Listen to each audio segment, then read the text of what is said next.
A pleasant day to you. I'm John Newstrom. And I'm Garner Moffat. Jay Terry's out this week with the swine flu. The Minnesota Zoo raised its prices this last week in an effort to help offset the state's lack of funding. Several fundraising options were considered, including animatronic zebras, allowing children to ride the ferocious alligator, and allowing patrons to pay $5 to punch Michelle Bachmann in the face. I'm sure a good time would have had by all. At Warwick High School's senior prom, attendees were given souvenir shot glasses this past year to commemorate their special night. Assistant Principal Scott Galen says he regrets signing off the mementos, but did reject several other ideas brought to him from the student body. Among them were Lindsay Lohan's charcoal tablets and Bristol Palin branded morning after pills. Garner. Pullman, Washington, a man was beaten after urinating on what he thought was an unoccupied vehicle in the parking lot of the local country club. Turns out the owner sprang from the car and began beating the urinating man's putter with his 3-iron. Governor Tim Pawlenty visited Ricori High School this past week to help quell the growing concerns over the first swine flu outbreak in Minnesota. He was on hand to give advice for parents and answer questions for the media. He also said due to budget cutbacks, children will now only be taught the first 2 R's, as Republicans have never been much for arithmetic anyway.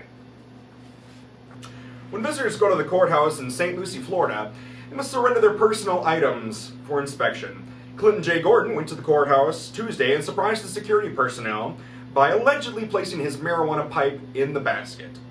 Clinton apologized for his indiscretion, but cited that at least he left the heroin needles and sawed-off shotgun back at home.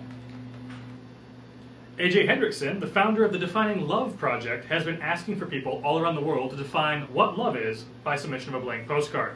The most popular answer so far, you ask? Love is snorting blow while being the recipient of a reach-around from a Peruvian she-male named Pixley. Love indeed. An English couple have been arrested for trying to engage in lewd acts on the Windsor Castle lawn while the Queen was in residence. When the couple was asked about the situation, they said, "We just stopped in for a spot of tea." Bagging. Love the English. And their teeth. And now this piece of breaking news. In an amazing religious twist, it seems the image of a piece of toast has appeared on the Virgin Mary. I like toast. A genius dog has been trained to do math and even spell in a South Dakota home. Next, the family hopes to train the dog to stop licking itself in public and dragging his ass across their new harvest wheat-colored pile carpeting. The Women's Development Organization Coalition in Kenya has called for a week-long ban on all sex in order to keep the peace after open elections, even going as far as paying prostitutes to keep with them. In response, the Women's Development Organization of Whores said it would be no problem, but would cost an extra $20. Garner. The George W. Bush Library is well underway with the former president meeting with SMU's board and chief financial officers last week.